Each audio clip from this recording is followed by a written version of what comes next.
স্বাধীনতা যুদ্ধের কাহিনী আপনারা অনেকেই জানেন, অনেকে বইতে পড়েছেন, কিন্তু আমরা যারা সশস্ত্র যুদ্ধে অংশগ্রহণ করেছি আমরা অত্যন্ত বেদনার্থ হই যখন ইতিহাসকে বিকৃত করা হয়। খুব বেশি দিন আগের কথা না, 51 বছর আগের অনেক লোক এখানে জীবিত ছিলেন। তখন 53 বছর আগে যুদ্ধ সংগঠিত হয়েছিল। স্বাধীনতা সংগ্রামের অনেকগুলো ফেজ রয়েছে। এর প্রথম বাঙালিদের স্বাধীন চিন্তা ভাবনা সক্রিয়তার উদ্ভব হয়েছে ভাষা আন্দোলনের মাধ্যমে, যখন আমরা উপলব্ধি করেছি যে পাকিস্তানের কাঠামোতে বাঙালিদের চিন্তা চেতনার বাস্তবায়ন করা সম্ভব হবে না। বুকের রক্ত দিয়ে ভাষার দাবিকে প্রতিষ্ঠিত করেছিল তৎকালীন ছাত্র সমাজ, বিশেষ করে ঢাকা মেডিকেল কলেজ এবং ঢাকা বিশ্ববিদ্যালয়ের ছাত্ররা মূলত এই ভাষা আন্দোলনের উদ্যোক্তা। তারাই এটিকে সফলতার প্রান্তে নিয়ে গিয়েছিল। সে সময় রাজনীতিকদের ভূমিকা ছিল, তারা বলেছেন এই আন্দোলনের কোনো প্রয়োজন নেই, কিছুদিন পর নির্বাচন হবে, ওই নির্বাচনের পর আমরা বাংলাকে রাষ্ট্রভাষা করতে পারবো। 20 মার্চ 20 ফেব্রুয়ারি তারিখে সকল রাজনৈতিক দলের সভা হয়েছিল মোগলটুলিতে। আওয়ামী লীগের সভাপতি জনাব আব্দুর রশিদ তর্ক বাগিশ ভারপ্রাপ্ত সভাপতি, তিনি সভাপতিত্ব করছিলেন। সব রাজনৈতিক দল একত্রিত হয়েছে যে ছাত্রদের আন্দোলনের কোনো প্রয়োজন নেই, তারা যেন চুপচাপ থাকে। এই সভায় ছাত্র প্রতিনিধি হিসেবে ছিলেন জনাব অলিয়াহাজ এবং জনাব গোলাম মাহবুব, কাজী গোলাম মাহবুব। তারা বলেছেন তাদেরকে নিষেধ করা হয়েছে পরদিন যেন কোনো মিছিল বার করা না হয়, বিশ্ববিদ্যালয়ে যেন কোনো ধরনের মিছিল মিটিং এসব না হয়। তারা বলেছে আমরা ছাত্রদেরকে গিয়ে বলবো আপনাদের মনোভাব, তারপর তারা সিদ্ধান্ত নেবেন। পরদিন আমতলার মিটিং এ ছাত্র সমাজ অস্বীকার করে যে রাজনৈতিক নেতৃবৃন্দ এইসব ঘোষণা আমরা বিশ্বাস করি না, আমরা এই মুহূর্তে ভাষা দাবিকে প্রতিষ্ঠিত করার জন্য আমরা রাজপথে নামবো, যা হয় হবে। চারজন করে মিছিল গিয়েছে, যেখানে মহিলা ছাত্রীরা নেতৃত্ব দিয়েছেন। তার পরবর্তী সবাই জানেন যে কারা বুকে রক্ত ঢেলে সেদিন ভাষার দাবিকে প্রতিষ্ঠিত করেছে। তখন পূর্ব পাকিস্তান পরিষদের সভা চলছিল, সেখান থেকে বেরিয়ে এসে একজন সংসদ সদস্য আবুল কালাম শামসুদ্দিন তিনি পদত্যাগের কথা ঘোষণা করেন। ছাত্ররা তাকে বিপুলভাবে অভিনন্দন জানায়। এই হলো ভাষা আন্দোলনের কথা, যেখানে রাজনৈতিক দলের তেমন কোনো কৃতিত্ব নাই। কিন্তু আজকে দেখেন সব কৃতিত্বই রাজনৈতিক দলের, ছাত্রদের কোনো নামগন্ধ নাই। এইভাবে আমাদের রাজনৈতিক দল অন্যের কৃতিত্ব হাইজ্যাক করতে অত্যন্ত সিদ্ধহস্ত। এরপর হলো শাসক আইয়ুব খানের, সামরিক শাসক আইয়ুব খানের বিরুদ্ধে আন্দোলন, সেটাও মূলত ছাত্রদের আন্দোলন, 1970 গণ আন্দোলন। সেখানেও এই গণ আন্দোলনের চাপে সামরিক শাসককে বিদায় নিতে হয়েছে। তার 2 বছর পরেই এলো মুক্তিযুদ্ধের কথা। নির্বাচন হলো, নির্বাচনে একটি দল বিজয়ী হয়েছে, আওয়ামী লীগ।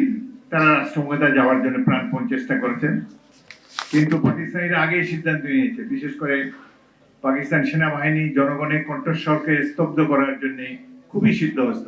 আমি এই বাহিনীর সদস্য ছিলাম, তাদের মন মানসিকতা জানি।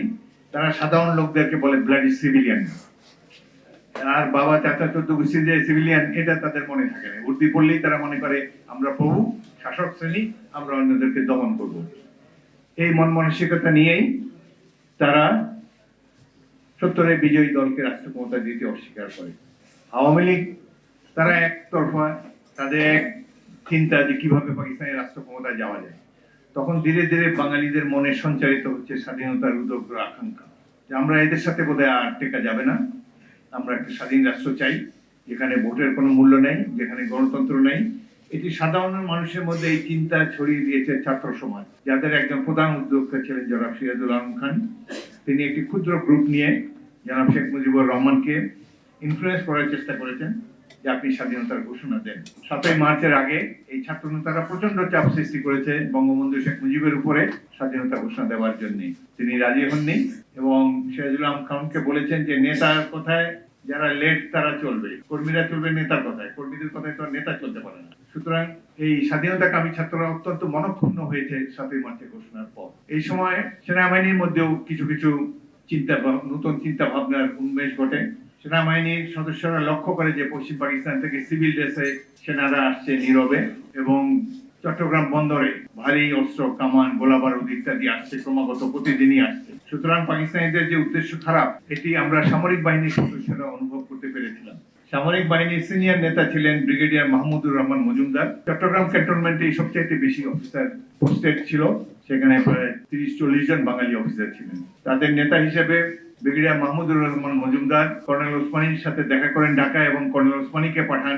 ওসমানী সাহেব তখন একজন সংসদ সদস্য ছিলেন, বাঙালিদের মধ্যে সিনিয়র মোস্ট অফিসার তিনি। তাকে পাঠিয়েছেন শেখ সাহেবের কাছে এই বার্তা দিয়ে যে সামরিক বাহিনী প্রস্তুত আছে, আপনি যদি বলেন আমরা সংখ্যায় বেশি আছি, পশ্চিমা আর্মিকে বন্দী করে আমরা স্বাধীনতার ঘোষণা বাস্তবায়ন করব। জনাব শেখ মুজিবুর রহমান কর্নেল ওসমানীকে বললেন যে আপনি সামরিক বাহিনীর সদস্যদেরকে জানিয়ে দেন যে এতে তাদের মাথা গলাবার কোনো প্রয়োজন নেই, এটি রাজনৈতিক বিষয়। আমরা প্রেসিডেন্ট এবং সামরিক জান্তার সাথে আলাপ আলোচনার মাধ্যমে আমরা একটি সঠিক সিদ্ধান্তে পৌঁছতে পারবো। সুতরাং সামরিক বাহিনী কোনো কিছু করার দরকার নেই। সেনাবাহিনীর সদস্যদের মনোবল অনেকটা দমে গেল এবং যেই চিন্তা সেনাবাহিনীর সদস্যরা করেছিল সেটাই বাস্তবে ফলে গেল। 25শে মার্চ তারিখে ভয়াবহ এক হত্যাযজ্ঞ বাঙালিদের উপর চাপিয়ে দেওয়া হলো। নিরীহ মানুষের উপর একটা দানবীয় বাহিনী যে হত্যাকাণ্ড চালিয়েছে, বিশ্বে এর কোনো নজির নেই। সেই সময় জনগণের পক্ষে দাঁড়াবার কেউ ছিল না। রাজনৈতিক নেতারা জনগণকে প্রস্তুত করেন নাই, শুধু বক্তৃতায় দিয়ে গিয়েছেন। এই দুঃসময়ে জনগণের ত্রাতা হিসাবে, বাঙালির উপযুক্ত সন্তান হিসাবে নির্যাতিত মানুষের হয়ে দাঁড়িয়েছেন একজন সৈনিক, যার নাম মেজর জিয়াউর রহমান। চট্টগ্রামে অষ্টম ইস্ট বেঙ্গলে তিনি সৈনিকদেরকে একত্রিত করে ঘোষণা দিলেন 26শে মার্চ প্রথম প্রহরে যে আজ থেকে আমরা স্বাধীন, আমরা বাংলাদেশকে স্বাধীন রাষ্ট্র হিসেবে আমি ঘোষণা করছি এবং এই যুদ্ধে অংশগ্রহণ করার জন্য দেশবাসীকে আহ্বান জানাবো। আমাকে একজন অনুরোধ করেছিলেন এই ঘোষণাটির কথা, যারা মহিউদ্দিন আহমেদের বইতে যা লেখা আছে এটি প্রকৃত ঘটনা। 26শে মার্চ প্রথম প্রহরে অষ্টম ইস্ট বেঙ্গলের সামনে 400 সৈনিককে একত্রিত করে তিনি প্রথম স্বাধীনতার ঘোষণা দেন এবং মুক্তিযুদ্ধে অংশগ্রহণের জন্য নিজ সেনা দল, অন্যান্য সেনা দল, সকল পেশার মানুষকে আহ্বান জানান। এটি হলো প্রথম ঘটনা।